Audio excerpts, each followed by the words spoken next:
C'est la lettre que Marcel Pagnol écrit à son ami Rému lorsque Rému meurt accidentellement en 1946. Ils avaient eu 20 ans d'amitié, mais torturés avec des engueulades, avec des réconciliations.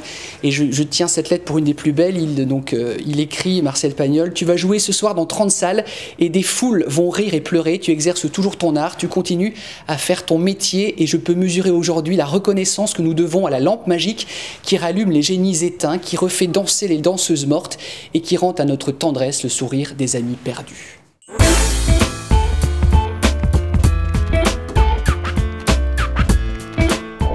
J'aurais aimé recevoir la lettre, qui est un poème de Kipling, « Tu seras un homme, mon fils », de la part de mon père.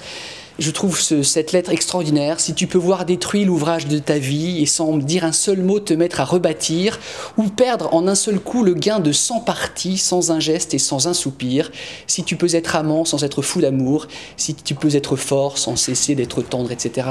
Ce sont des conseils d'un père à son fils pour aborder la vie, affronter la vie avec humilité, avec force. Un des plus beaux chefs-d'œuvre de la littérature.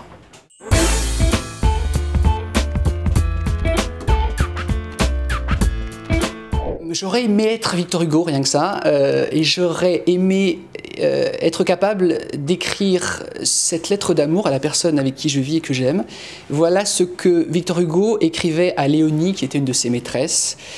Voici une fleur que j'ai cueillie pour toi, elle t'arrivera fanée mais parfumée encore. 12 emblèmes de l'amour dans la vieillesse, garde-la, tu me la montreras dans 30 ans. Dans 30 ans, tu seras belle encore. Dans 30 ans, je serai encore amoureux. Nous nous aimerons, n'est-ce pas mon ange, comme aujourd'hui, et nous remercierons Dieu à genoux. Hélas, je ne suis pas Victor Hugo et je n'ai pas écrit cette lettre.